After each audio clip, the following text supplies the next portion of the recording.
que eu vou falar hoje aqui, que são os desequilíbrios mentais, né, os problemas mentais, com o meu trabalho, porque eu trabalho com dependência química, com saúde mental. Então a gente acaba se deparando muito com casos de pessoas em desequilíbrio, né? E muitas vezes esse desequilíbrio é que leva as pessoas, por exemplo, a usar e abusar de algumas substâncias. Assim como leva muitas vezes as pessoas a imaginar que o suicídio é uma forma de eliminar esses problemas, né? Mal sabem que estão contraindo uma dívida infinitamente maior e que será muito pior, né? E é muito difícil trabalhar com isso, porque muitas vezes senta na minha frente alguém que diz assim: não importa o que tu falar, eu quero me matar. Então, isso é uma coisa muito difícil, é impossível trabalhar com isso sem se ligar na questão espiritual, pedir ajuda, pedir discernimento, pedir intuição, porque sem isso eu acho que seria impossível fazer esse trabalho. Bom, quando o Carlos me propôs isso, né, eu fui pensando, e pensei em deixar uma questão para vocês, né, que ninguém precisa responder aqui hoje, mas assim, de como a gente está em relação ao nosso equilíbrio emocional, né? Porque nós estamos vivendo momentos de grande pressão, né? É como se quase a gente conseguisse pegar as energias negativas com a mão, né? E a gente começou um ano assim difícil, né? A troca de presidente, de uma forma assim muito sofrida, né? Atentados, aí teve as tragédias ali, né, das represas que ruíram, aí teve a questão daqueles meninos lá do centro de treinamento, né, tragédias no Rio, enfim, se a gente ligar a televisão ou ligar o telefone, entrar na rede social, a gente vai ver que a gente está cercado disso, né? Nem por isso nós podemos nos entregar, né, e dizer, não, está tudo perdido, não, e a gente ouve muito isso, né, o fim do mundo está chegando, o que falta acontecer, onde é que Deus estava, como é que Deus permitiu. E às vezes a gente é tentado a compartilhar essa opinião, assim de uma forma, eu diria assim, que até leviana, tipo assim, pois é, esse pois é meu, pode ser que eu esteja concordando assim, onde é que Deus estava. Gente, isso tudo não é obra de Deus, né? É só a gente parar para pensar e ver que isso é obra dos homens. Deus é infinitamente bom, justo, misericordioso e não permitiria, não nos criou para dor, ao contrário, nos criou para que a gente seja feliz. Claro que a gente não vai desfrutar dessa felicidade agora, aqui, mas a doutrina espírita nos traz as informações para que a gente já possa ser, vamos dizer assim, menos infeliz agora. Por quê? Porque quando a gente se esclarece, a gente compreende as coisas. E a gente compreendendo as coisas, nós podemos mudar a nossa forma de pensar, de sentir e de agir. Então, quando alguém comenta com a gente assim, mas onde é que Deus estava, né? Quando aconteceu essas tragédias, por exemplo, desse rompimento dessas barragens, né? Que levou muitas vidas, né? A minha consciência não me deixa dizer assim, pois é, onde é que Deus estava? Não posso dizer isso, né? Porque se eu acredito no Deus justo, eu tenho que ter presente que Ele jamais permitiria alguma coisa desse tipo. Então, às vezes, nós somos cobrados a nos posicionar mostrando que nós cremos no Deus justo. Às vezes, em lugares em que as pessoas estão falando exatamente o contrário. E a gente é o único, o Joãozinho do passo certo, vamos dizer assim. Todo mundo assim, não, mas isso é muito injusto, que absurdo, né? Como é que uma criatura foi morrer tão cedo assim? Eu lido com a morte muito perto de mim. Porque às vezes eu vejo um paciente na segunda, na sexta ele não está mais entre nós.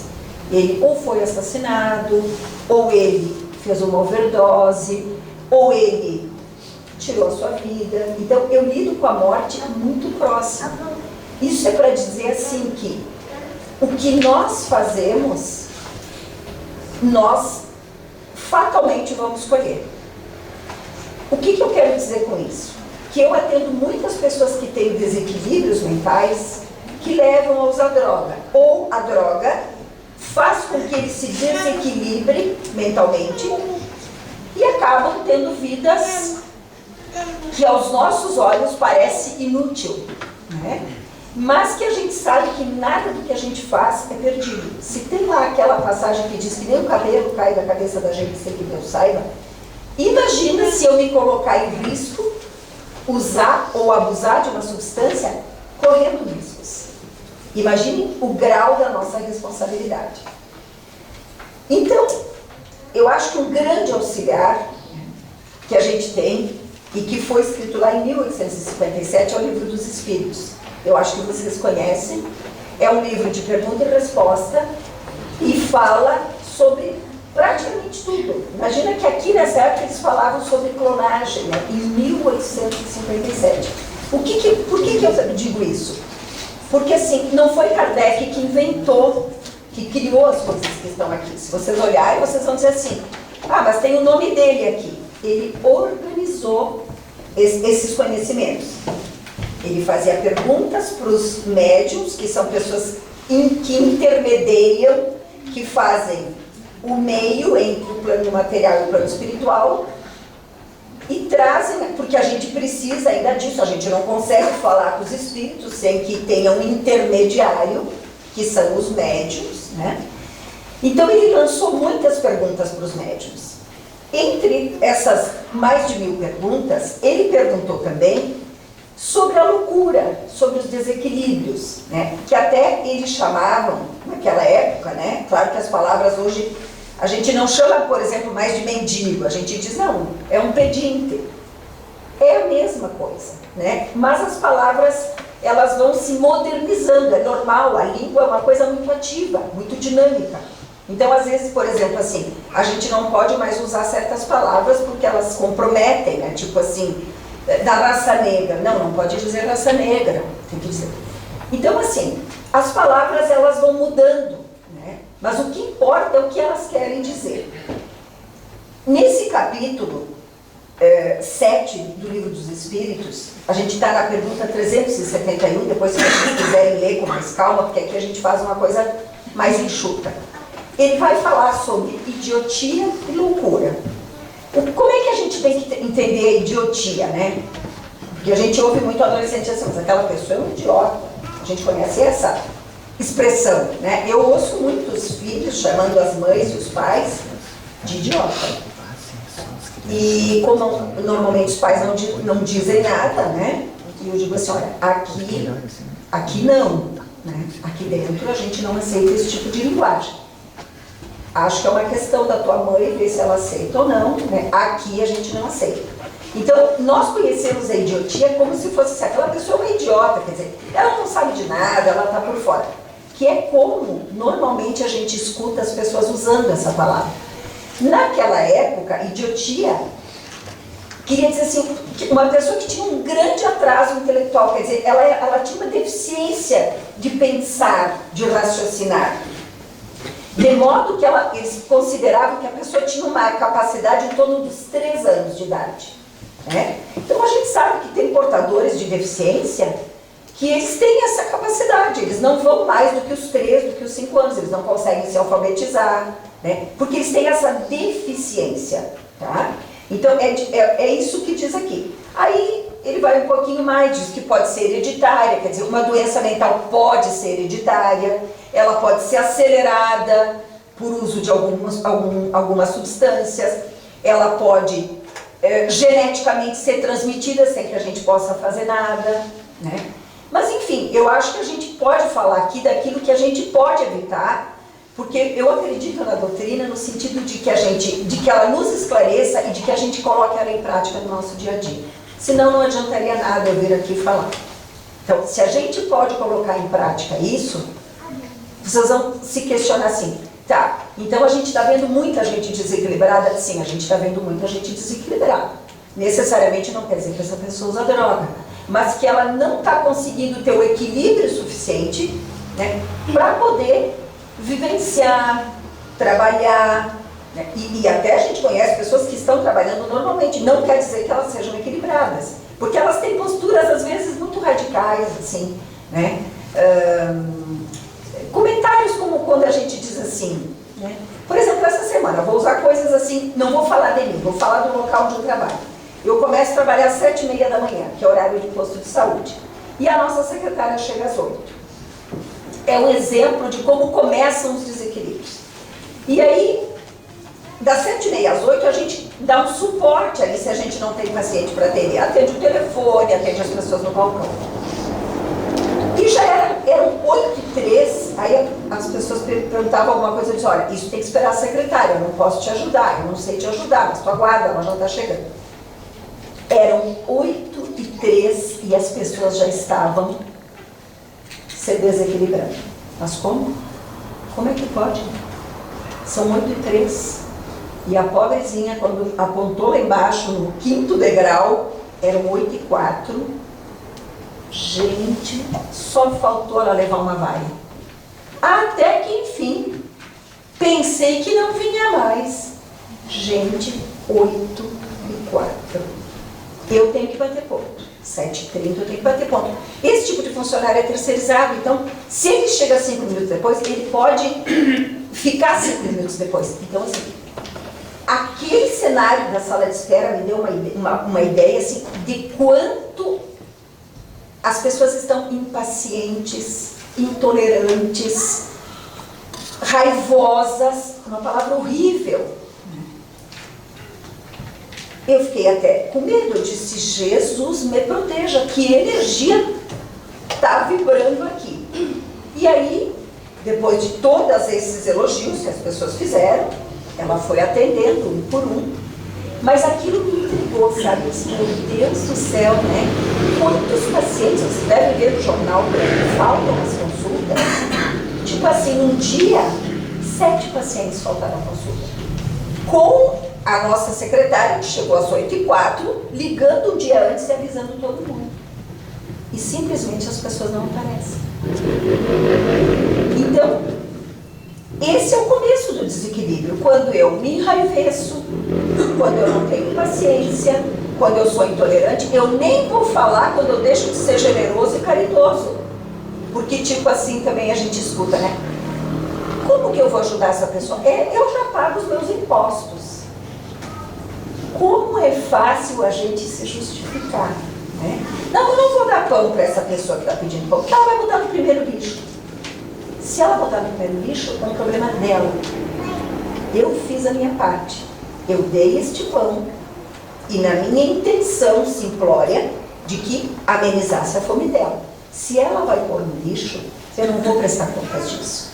Então, se a gente começa a entrar nessa de querer explicar o funcionamento do mundo que nós estamos vivendo sem se proteger, nós vamos nos dar muito mal.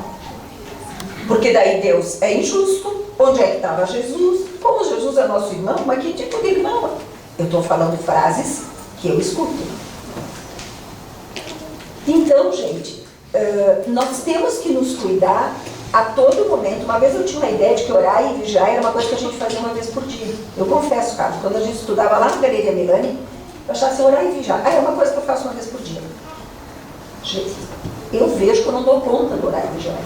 Porque é uma coisa que a gente precisa. Está lá o paciente, está lá o nosso cliente, está lá o trabalho que nos espera. E se a gente não ficar atento àquilo que nós estamos pensando e sentindo, fatalmente nós vamos cair numa sintonia ruim, nós vamos atrair irmãozinhos com essa mesma sintonia, e aí a gente vai se sentir mal, a gente vai chegar em casa brigando, a gente não vai ter paciência para os filhos da gente. Uma coisinha lá que a gente ouviu um pouquinho atravessada, a gente se desgoverna. E se desgoverna é igual a dizer que a gente se desequilibra. Então, essas coisas que a gente vai falar hoje, muito simplesmente, é no sentido de que a gente cuide do nosso instrumento, porque a gente é só instrumento. Eu confesso que quando eu entrei aqui e esse tema e vi todo esse povo, eu pensei, eu vou pegar o Carlos na saída. Mas assim, ó, ao mesmo tempo eu sei que se tem um lugar que não vai faltar ajuda pra gente é aqui.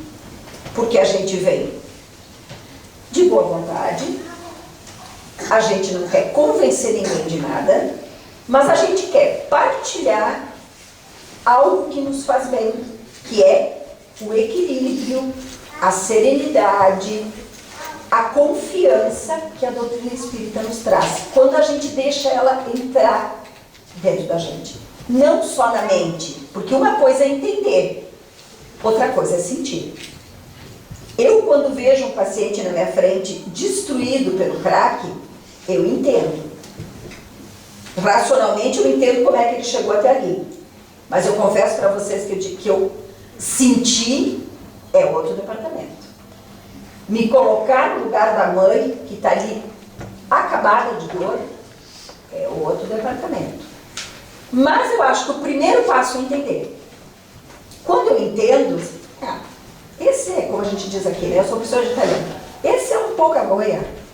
Como é que pode? Bebe até cair, cai na valeta, né? Esse só tem... Gente, espiritualmente falando, além da química, da dependência, eu estava falando agora com um fumante. Eu dou aula de fumante para ele e ele fica alvoroçado quando eu dou um exercício e ele está bem na hora que ele não aguenta mais para fumar. E eu digo, tá, pode fumar. Se tu não consegue parar, vai fumar. Imagine que o cigarro tem 60 substâncias que causam dependência química. 60. 60. Gente, não é pouca coisa. Então, essas coisas, essas drogas, as lícitas e as ilícitas, as legais e as ilegais, causam dependência química, emocional, psicológica e espiritual. O fato de eu entender, através da doutrina, não sou nenhuma privilegiada, só a gente tem acesso aos livros, como todo mundo, que além de todas essas dependências, um usuário tem que vencer essas companhias que o cercam, que ainda estão muito materializados e fazem muitas vezes ele recair para que eles possam continuar usando a droga. Isso me faz entender que o paciente sofre muito mais do que eu pensava. Porque quando alguém está me ameaçando, eu enxergo essa pessoa, eu posso me defender. Mas quando eu não enxergo, eu não posso me defender. Então, a questão da espiritualidade, ela envolve coisas muito maiores do que a gente pensa. Mas, acima de tudo, a gente precisa ter uma crença. Eu não sei se é uma doutrina espírita, eu não sei, Deus é um só. Os caminhos que levam a ele são diversos. Mas eu sei que ser cristão é nunca, ou pelo menos tentar nunca fazer o mal para ninguém. Então, quando eu entendi que aquele meu paciente tem uma dependência também espiritual, ele sofre assédio espiritual, eu comecei a ter muito mais compaixão por eles. Porque aí eu penso que além da medicação, além da terapia, além do grupo de AA, de NA, ele precisa de oração. Ele precisa ter no que se apegar espiritualmente. Kardec perguntou na pergunta 371 se é certo dizer que essas pessoas que têm algum desequilíbrio, se elas têm uma alma, um espírito inferior. É certo dizer isso? Ele perguntou para os espíritos. Os espíritos disseram, não, eles não têm uma alma inferior. Eles têm uma alma, algumas vezes, mais inteligente do que nós pensamos. Porque a inteligência, você sabe que ela é neutra, né? Ela pode ser usada para o bem e para o mal. Eu posso... Não dizem que o avião foi criado para o bem, mas ele serviu para colocar as bombas lá em Hiroshima e Nagasaki. O que deixou o Santos Dumont, né, muito triste. Então, as coisas, elas são neutras, vai depender de como a gente fizer uso delas. E ele continua dizendo assim, e a alma não é inferior, mas sofre, esse espírito sofre a insuficiência, quer dizer, a falta dos meios para se comunicar. Do mesmo modo que o mudo não consegue falar. É interessante isso, quer dizer, aquela pessoa que tem um desequilíbrio mental, não é que ela seja um espírito inferior. Ela, no momento, ela está desprovida de alguma coisa na sua organização, porque nós temos só os 5 sentidos, né? E a gente sabe o quanto a gente é limitado nos 5 sentidos, né? Quanto nós escutamos e quanto um cachorro escuta. Quer dizer, nós somos muito limitados, nós temos os 5 sentidos para sentir, para ouvir, para entender. E muitas vezes, quando o dano é no cérebro, aí fica muito mais difícil, que é o que acontece, por exemplo, com esses pacientes que eu atendo. Eles danificam o cérebro, além das outras partes, é claro. E aí ele continua perguntando, mas qual é o objetivo de Deus de deixar que tenha, né, pessoas que venham, às vezes nascem assim, com esse problema de falta de entendimento, né, que eles chamam de, muitas vezes, de idiotia, de loucura, enfim. Por que Deus permite isso? E os espíritos dizem, são espíritos que estão passando por alguma punição.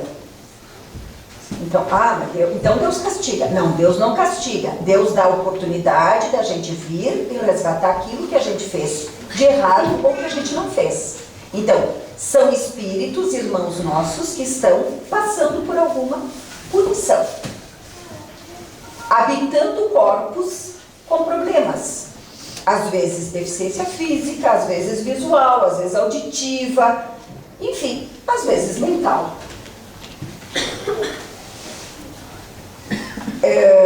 Que experimentam, né? Esses espíritos, eles acabam ficando num certo constrangimento e se experimentam pela impossibilidade de se manifestarem pelos seus órgãos. Imagina o que é uma pessoa que está lúcida, né? Vamos pegar pessoas que tiveram um AVC, por exemplo, né? Um acidente vascular cerebral. Ela entende, mas ela não consegue falar. Pensem na aflição que deve ser isso.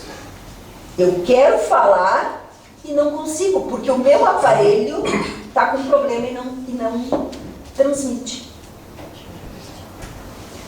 Aí continua assim, mas não é exato então dizer que os órgãos não têm influência sobre as faculdades, quer dizer, os órgãos que nós temos, né? Por exemplo, eu tenho voz, mas eu não canto nada. Eu posso conversar, mas eu não consigo cantar. Até gostaria, mas não canto. E aí ele diz assim, ó, jamais dissemos, os espíritos estão respondendo, que os órgãos, né, os órgãos do ouvido, a boca, a mente, que eles não têm influência, eles têm influência. Eles têm uma influência muito grande sobre a manifestação das faculdades. Por exemplo, se eu não tenho voz, eu não vou cantar. Se eu não tenho uma boa audição para música, não adianta. Pouco vai adiantar em fazer isso. Mas pode ser que eu tenha uma faculdade desenvolvida para outra coisa. Assim como cada um de nós aqui. E aí ele dá um exemplo. Um bom músico com um mau instrumento não fará uma boa música. Então, claro, a gente com um instrumento, que é o nosso corpo, né, que é uma veste somente, com problemas, as nossas habilidades vão passar por aquele problema e vão ter alguma dificuldade de ser boa, né, de desenvolver. E isso não impede que ele seja um bom músico, quer dizer, um bom músico com um instrumento desafinado, a música não vai sair boa, mas ele não vai deixar de ser um bom músico. Depois ele pergunta assim, mas qual é o mérito, quer dizer, qual é a vantagem da existência de seres como eles chamam, né, de idiotas, vamos chamar de deficientes, né? Ou eles chamavam de cretinos também, a gente dá uma outra denominação para cretino, né? Mas eles diziam, cretinice é um tipo de deficiência também, né? A gente usa mais no sentido de mau caratismo e tal. Mas vamos pegar o que dizia aqui, as respostas que os espíritos deram. E aí, Qual é o mérito de existir pessoas assim? É uma expiação, ou seja, é uma reparação imposta ao abuso que fizeram de certas faculdades. Então, muitas vezes uma pessoa pode vir com algum problema assim, porque numa outra encarnação, não sei se é a última, mas numa anterior, fez mau uso disso. Vou dar um exemplo. Quando eu trabalhava numa casa espírita em Caxias, tinha uma trabalhadora que tem um filho, ele vive até hoje, que ele tinha uma deficiência bem importante, mas principalmente na fala. Tá? Eu não vou saber dizer o nome da doença, mas não vem ao caso. Bom, eu sei que um dia essa trabalhadora era uma trabalhadora muito assídua e tal, e naquela época era permitido mais. Alguém se comunicou na mesa mediúnica e disse por que ele tinha vindo com esse problema. Ele tinha sido uma pessoa de um grande poder, mas não financeiro. Ele tinha um grande poder de convencimento. E como o conhecimento é neutro, eu vou usar ele para o bem ou para o mal, conforme o meu livre-arbítrio, ele tinha usado mal esse conhecimento. Então ele tinha vindo com uma dificuldade na fala muito grande, de maneira que ele praticamente não articulava nenhuma palavra. Ele gritava. Então vocês imaginem a perturbação que isso causava na casa espírita, na casa dele, onde ele fosse. E essa mãe, quando compreendeu que esse irmãozinho vinha no seio do lar dela, para que ela o acolhesse, ela se tornou ainda mais amorosa. Eu conheço ela.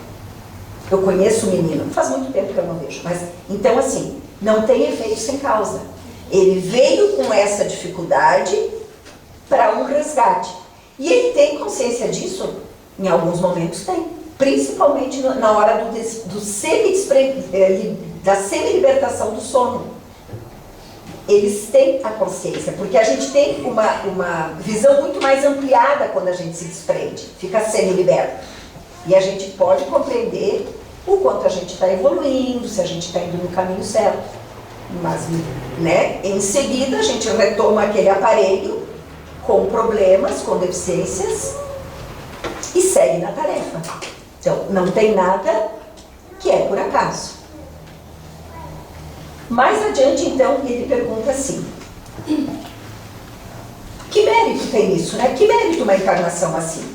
Então, é uma reparação ao abuso de alguma coisa que eu fiz errada, né? Eu usei mal uma condição que eu tinha, né? Nós estamos assistindo aqui no nosso país pessoas resgatando coisas que materialmente foi muito errado. Mas não é só esse o resgate. Se pela minha ganância 20 pessoas não puderam fazer determinado exame porque eu desviei esse dinheiro, eu vou responder por isso. Então pode parecer assim que é uma coisa muito simples, né? Gente, eles não vão ser julgados, o pior julgamento não é esse daqui. É esse que eles ainda vão resgatar. Imaginem bilhões e bilhões e bilhões desviados, pessoas desencarnando por conta disso. Que tamanho é essa reparação? Então, vai causar desequilíbrio? Muito provável. Muito provável. Mais adiante, ele vai perguntando: e essa pessoa com deficiência, né? Quando ela está no estado de espírito, por exemplo, da semi-libertação que a gente vivencia durante o sonho, ela tem consciência desse estado mental? E os espíritos disseram: sim, muito frequentemente ele compreende que as cadeias que entravam no seu voo são uma prova e uma expiação. Então, normalmente sim, e as pessoas, por mais que possam parecer com o aparelho danificado, na hora da semi-libertação, eles compreendem qual é a dívida deles. Por que eles estão nessa situação?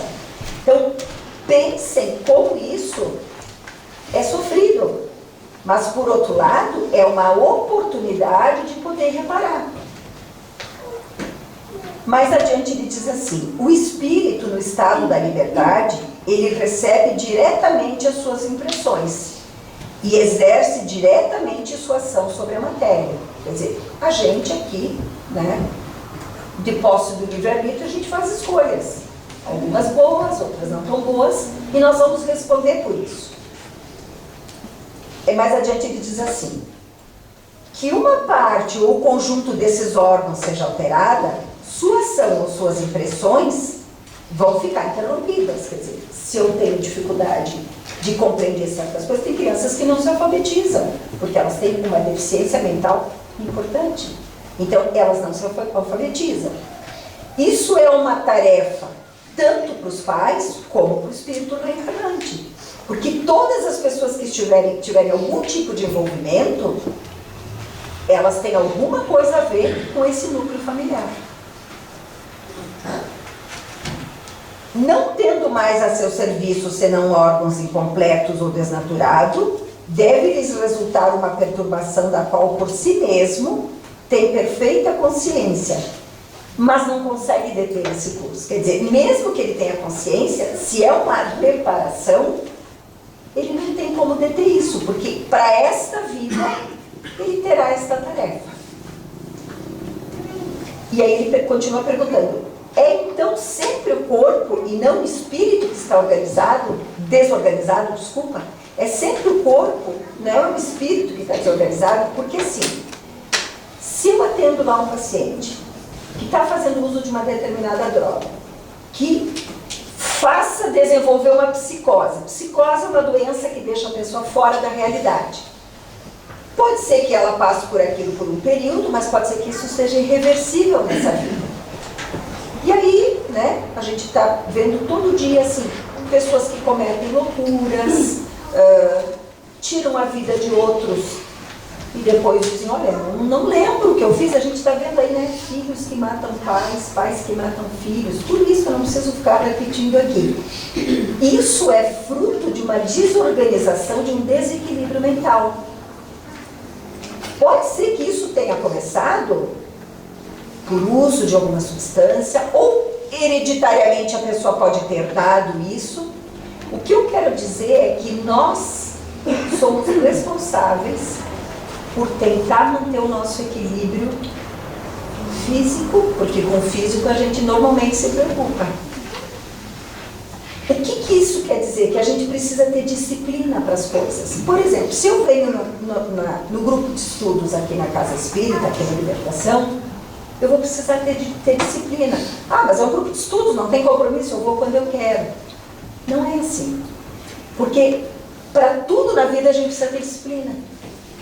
Eu diria que, por exemplo, as pessoas que oram, eu vejo lá no meu trabalho, a diferença entre as pessoas que oram e as pessoas que não oram.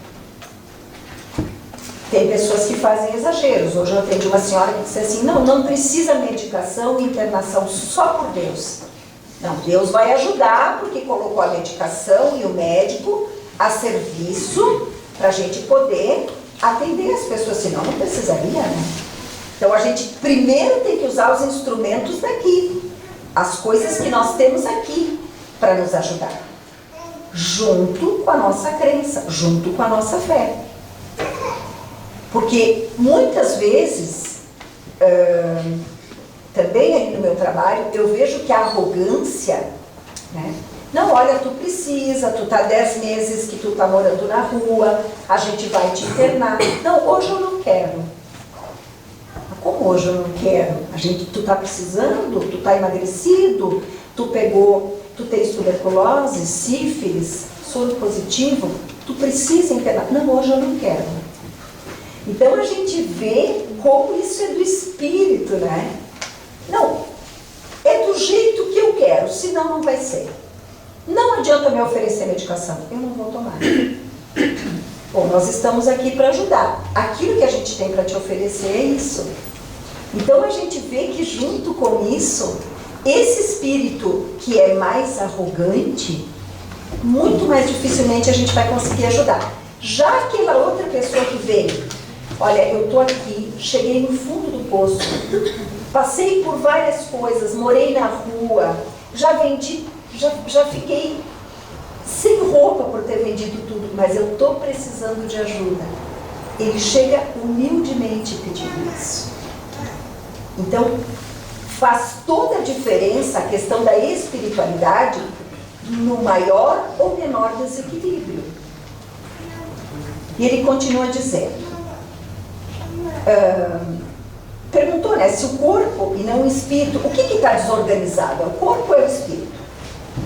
Ele diz assim, é preciso não perder de vista que do mesmo modo que o espírito atua sobre a matéria, esta reage sobre ele em uma certa medida, e que o espírito pode se encontrar momentaneamente impressionado pela alteração dos órgãos pelos quais ele manifesta e recebe as impressões. Pode acontecer que com o tempo, quando o desequilíbrio, a loucura durou muito tempo, a repetição dos mesmos atos acabe por ter sobre o espírito uma influência da qual ele não se livra tão rapidamente. O que ele está dizendo aqui? Quando a gente diz, aqui a gente teve uma vida desequilibrada, a gente não se cuidou, a gente mantinha, não era humilde, era rancoroso. Isso tudo são fatores de desequilíbrio. Eu não me lembro se eu já contei aqui, uma vez eu estava no mercado, tinha passado um dia, digamos assim, bem, e uma pessoa, que eu não vi quem foi, bateu o carrinho no meus calcanhares. Gente, eu fiquei tão furiosa, que se eu mordesse a língua, eu mesma morria. Da raiva que eu decidi. E aí eu vejo como é fácil a gente se desequilibrar. Tipo assim, alguém passa na nossa frente sorrateiramente na fila do banco. O que provoca em nós? Alguém passa na nossa frente na fila do mercado. Alguém nos dá uma fechadinha no trânsito. É o suficiente, né, gente? E esses são os começos dos desequilíbrios. Não precisa a gente desenvolver um problema mental. Então, gente, eu quero falar sobre o autocuidado que nós precisamos ter em... A gente vai evitar o tempo todo isso? Não, porque não é ainda da nossa elevação, da nossa compreensão isso. Mas assim, a gente precisa se autodisciplinar para a prece, seja ela qual for.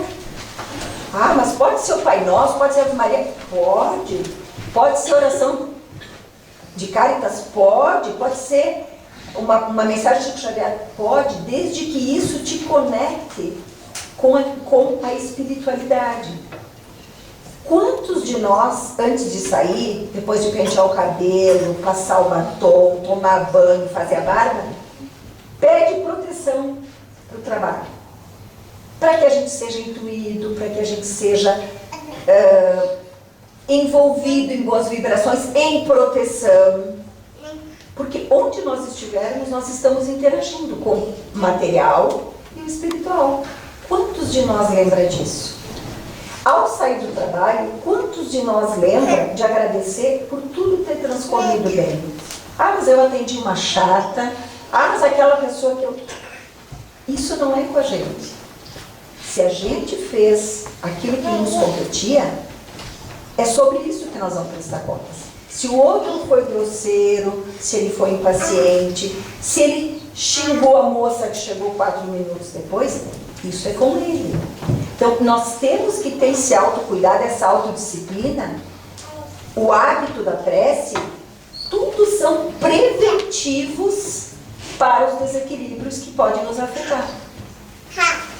Aquele usuário que eu atendo, que lesou o seu cérebro, ele vai prestar contas disso, porque nós não somos donos do aparelho, então eu não posso me judiar. Ah, mas eu ouço muito, né? Mas eu uso, eu não estou fazendo mal para ninguém. Está fazendo sim, aquela mãe que sofre, aquele irmão. Eu não sei se vocês viram, está rodando por aí um videozinho de uma mãe, que deve ter, não sei se ela tem 18 anos, que ela oferece droga para criança que não tem 2 aninhos. Alguém viu esse vídeo? Gente, esse vídeo é real. Eu faço parte do COMAD, que é o Conselho de Drogas, e a Brigada faz parte. E o nosso colega da Brigada colocou. Gente, esse vídeo é real. É uma cena de São Paulo. O pessoal já foi preso. Então, imaginem a responsabilidade dessa mãe em dar para a criança que não tem 2 anos, nem que ela tivesse 10, nem que ela tivesse 18 ou 30. Mas imagine que uma criança com 2 anos não tem discernimento nenhum, porque ela ainda está na infância, os seus órgãos todos estão na infância, eles vão desenvolver. No caso desse, não irão se desenvolver. Quer dizer, imagine o quanto esta mãe vai ter que resgatar pelo mal que ela está proporcionando.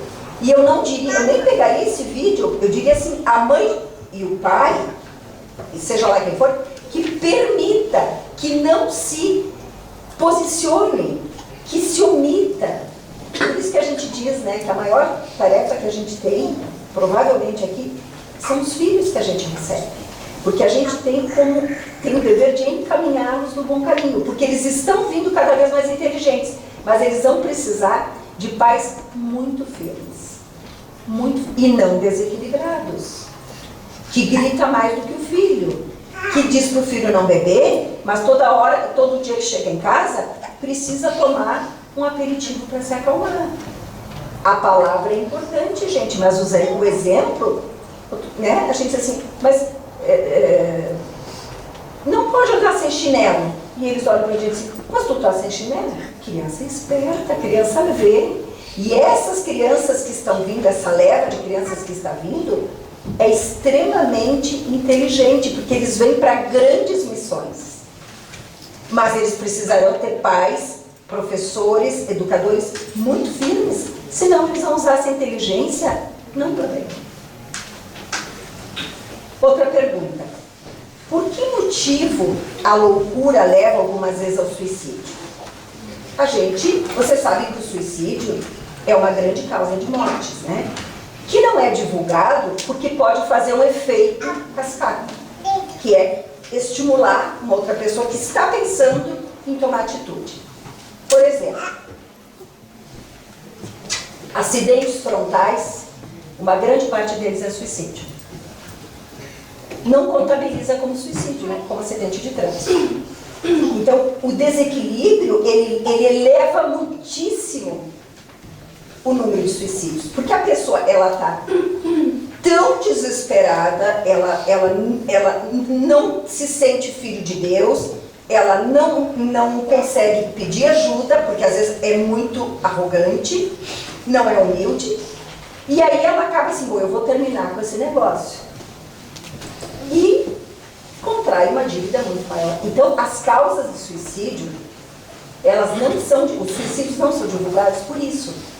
Mas, por exemplo, o paciente com problema de drogadição, a depressão, são grandes motivadores do suicídio, que vocês sabem, já deve ter sido falado aqui, que é uma coisa gravíssima.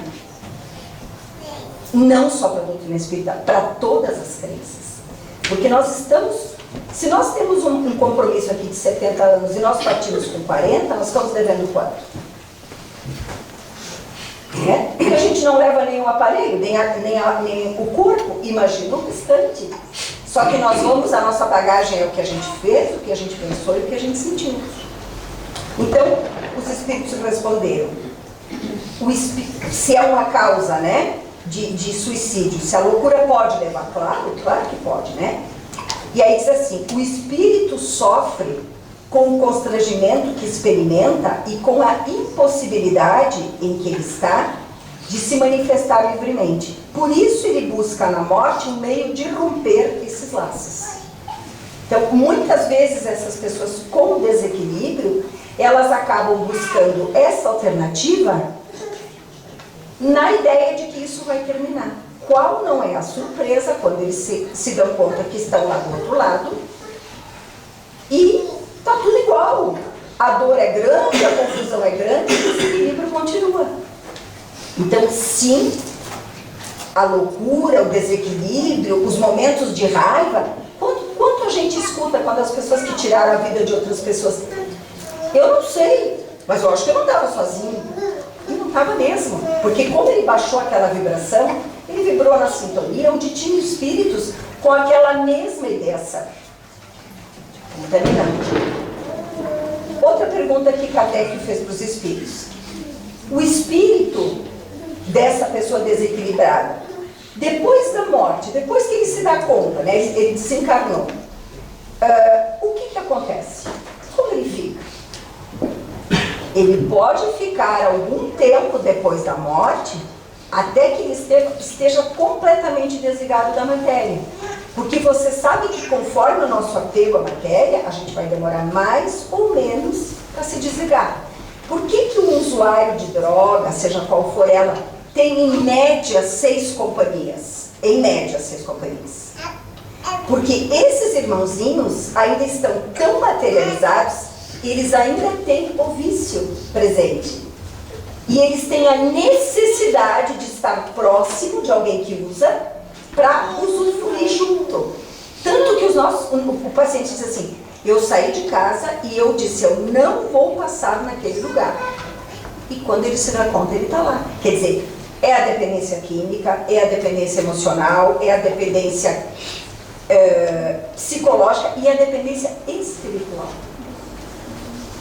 Então vejam como tem barreiras para vencer, né? E como nós podemos, através da disciplina, da oração, do Evangelho no lar, tu achou que eu não ia falar, né?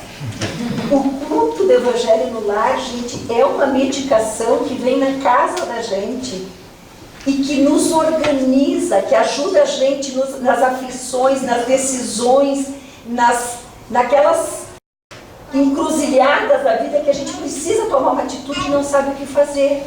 Tanto que o Evangelho no lar recomenda, faça o Evangelho e depois, se tiver alguma coisa para decidir, converse depois do Evangelho, vocês vão ver como vão ter orientação. Então, o Evangelho no lar, mas a gente tem que ser persistente. A gente tem que ser disciplinado, porque se a gente faz um dia e 3 não faz, o que a equipe espiritual, o que o protetor do lar vai dizer? Não, aqui não tem persistência, vou procurar outra turma. Por isso que a partir de 4, 5 vezes que a gente faz com disciplina, ninguém diz que tem que falar bonito, ler textos difíceis, nada disso. É ter o hábito e dizer, não, nós vamos fazer o Evangelho. Hoje é dia do Evangelho, está na hora do Evangelho, vamos fazer o Evangelho. Isso é uma medicação preventiva para o desequilíbrio. Custa alguma coisa? Não custa nada, né? A gente tira tempo para tudo. Para ver aquele programa, ninguém está dizendo que não pode. Mas isso também a gente precisa ser um pouco mais seletivo. Né? Do que nós alimentamos o nosso espírito e a nossa mente? De coisas violentas? Né? Vocês sabem que tem crianças que se automutilam orientadas por programas de computador. Tem programas de computador que orientam como se automutilar. Gente, isso é um estímulo para o desequilíbrio. Então nós estamos criando crianças assim. Então pensa em quem tem filhos, o que os nossos filhos estão vendo, que jogos eles têm acesso. Isso tudo são fontes de desequilíbrio. Né? Nós não podemos permitir, nós não podemos omitir. A gente precisa cuidar. Ah, mas todo mundo joga. Meu filho não é todo mundo. Não é melhor do que ninguém, mas a minha responsabilidade é ele. Então, assim, nós temos na nossa mão os instrumentos para que a gente evite o desequilíbrio. Porque uso e abuso de substâncias provoca desequilíbrio. Sentimentos de ressentimento, mágoas, raivas provocam desequilíbrio. O desequilíbrio não começa assim, a pessoa amanheceu louca. Não. É um somatório de coisas. Percebam, quando vocês adoecem, se o período que antecedeu essa doença não foi de tristeza, de mágoa, de raiva. Pensem nisso. Comigo é assim. E eu me dou conta que eu me descuidei do meu espírito. Ah, mas eu fiquei tão triste com aquela pessoa. Aquela pessoa não podia ter feito aquilo. No primeiro momento, tudo certo. A gente se dá conta disso. Mas a gente ficar se autoalimentando disso é provocar desequilíbrios. Então, terão coisas que serão genéticas, que é do corpo. Às vezes a gente atende pacientes que, na minha família todos tinham depressão, agora eu também estou deprimido. Claro, isso pode ter um componente genético, mas ele associou uma substância ilícita junto, ou lícita também. Então, quanta responsabilidade nós temos em cuidar de nós fisicamente, porque o físico é importante, é o que nós precisamos para viver aqui, mas principalmente a questão espiritual. Nós não nos preocupamos com isso. Que filmes a gente vê? O que a gente faz com as notícias desastrosas que a gente escuta? A gente lembra de fazer uma oração para aquele pessoal, por exemplo, lá de Brumadinhos, a gente fica na queixa, no lamento, e a gente, eu acho que vocês devem ter recebido aqui, acho que eu te passei, Carlos, as equipes espirituais pedindo ajuda, porque eles não estavam conseguindo dar conta de poder intuir os bombeiros e todas aquelas equipes para localizar as pessoas. Então vejam como as nossas preces são importantes. Então, ao ouvir uma queixa, o que nós fazemos? Ao ouvir um comentário que onde estava Deus quando permitiu isso, o que nós fazemos? No nosso trabalho, quando se fala de alguma coisa, a gente assume que a gente é cristão? Não vou falar, né? Eles vão achar que é meio fora de moda. Quando a gente assume isso para nós nos protegemos mais, nós não permitimos o desequilíbrio e nós temos o senso de responsabilidade de que só depende de nós.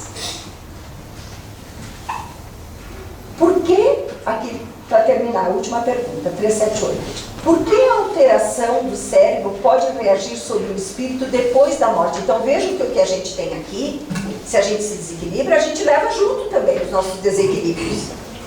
Ele diz assim, porque é uma lembrança. Quanto mais nós estivermos ligados a esse corpo, mais tempo vai demorar para a gente se libertar disso. Por isso que quando a gente vai num velório, num funeral, a nossa prece ela é utilizada. A gente pode dizer assim, que esse irmãozinho siga em paz, que a equipe amiga conduza ele e que ele aceite o atendimento. Porque às vezes eles são teimosos, nós somos teimosos e não queremos aceitar ajuda. Então, tudo isso somado, vejam que são coisas da nossa vida. Né? Do que a gente se alimenta? Fisicamente, claro, mas espiritualmente falando. Daqui a pouco a gente é viciado em filme de terror e não sabe por que não dorme bem de noite. Quando nós vemos certas imagens, a gente cai a vibração. Assim como quando a gente vê coisas boas, a gente eleva a vibração. E aí a gente sintoniza, troca a figurinha com quem está na mesma faixa vibratória. Então, vamos tentar ter mais saúde mental nas pequenas coisas, evitando desarmonias. Talvez aquele não seja o momento de dizer o que eu estou pensando. Eu posso esperar, me acalmar e dizer aquilo que eu penso na hora certa. Claro que a gente não consegue fazer isso sempre. Mas ninguém fará por nós isso. Né? Então, autodisciplina em todos os sentidos. Prece. Agradecer o dia que nós tivemos. Agradecer a cama que nós temos para descansar. A noite que nós temos para descansar, quando tantos trabalham, dia assim, né? Tipo hospital, uma noite única, outra noite única. Então, vamos também partilhar isso com os nossos filhos. Porque hoje eu saí da farmácia com uma sacola de remédios, né? Eu pensei, obrigada, meu Deus, porque eu tenho condição de comprar todos esses remédios que me ajudam a suportar algumas dores.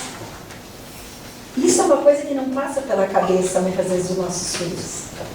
E nós precisamos ensiná-los, partilhar com eles essas atitudes do dia a dia. Porque isso é que vão ser fatores que vão ou nos equilibrar ou nos desequilibrar. Então, gente, eu agradeço a atenção de vocês. Não sei quanto eu esclareci. Eu quero dizer assim que não adiantaria nada a gente estudar se a gente não praticasse. Então, vamos combater os nossos sentimentos inferiores aqui e agora. Estamos vivendo tempos difíceis? Sim, muito difíceis. Muito difíceis. Mas vamos nos assumir como cristãos. E vamos oferecer Deus para os nossos filhos. Podemos oferecer aquilo que materialmente a gente tem condição. que não seja demais, que não seja... A gente vê crianças que às vezes demoram meses para abrir todos os pacotes. Você não precisa disso. Às vezes eles só querem conversar, brincar, ouvir uma história. Então, assim, é possível, gente. A gente pode tentar manter uma saúde mental e não favorecer desequilíbrios com o nosso autocuidado, a nossa disciplina. Se vocês quiserem ler, então, isso a gente se baseou no Evangelho, no Livro dos Espíritos.